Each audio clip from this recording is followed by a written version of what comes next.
New report, which has uncovered the extent to which Moscow is conducting an extensive campaign to take Ukrainian children to Russia and sometimes even give them military training or forcibly adopt them. Actions, according to the report's authors, that constitute war crimes under international law, possibly even evidence of genocide. The report was produced by the Yale Humanitarian Research Lab as part of a State Department-supported program for gathering evidence of Russian war crimes.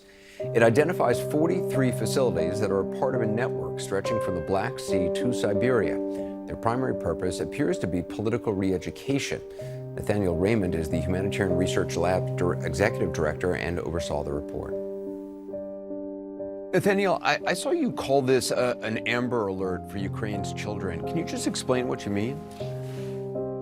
Well, Anderson, what I mean is that while we know now that at least 6,000 children have been through the system, we think the number is actually far larger. And we are basically dealing with the largest network of children's camps seen in the 21st century that stretches from the Black Sea all the way to the eastern Pacific coast, about 1,300 miles from Alaska.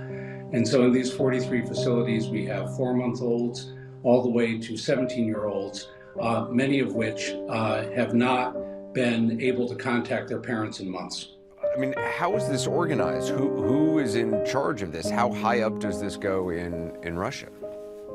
This goes all the way to the Kremlin. The leader of the program is a woman known as Maria Lvova-Belova, who is under U.S. sanction. She is the Child's Rights Commissioner for Russia. And what we identify in this report is 12 individuals, some of which reporting directly to Lvova-Belova, that are not under U.S. sanction yet, or international sanction, including 4 regional governors.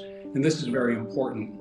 Russia is running sort of what could be described as a twisted sister cities program, where communities in Russia are sponsoring communities in Ukraine on an individual town-by-town basis to bring those children into Russia for re-education purposes, including military training in 2 instances. So in some instances, they're actually giving children, teenagers, military training, and they're doing re-education in the sense of sort of Russian-focused re-education. They're trying to make them into Russians, is that right? Yes, which does constitute a potential crime against humanity and violation of the 1998 Rome Statute and the Genocide Convention. It is illegal under international law, even temporarily, to transfer one group of children to another group for purposes of erasing national identity or ethnicity.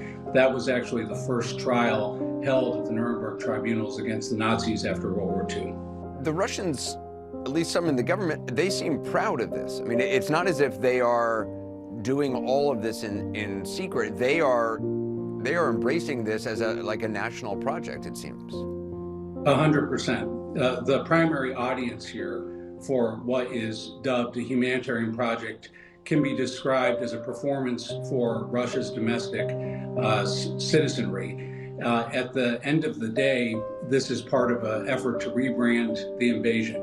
But what's clear is that it's a violation of the Geneva Conventions, and we're basically talking about thousands of children that are in a hostage situation where they could be used as a bargaining chip in any future prisoner exchange with the Ukrainians.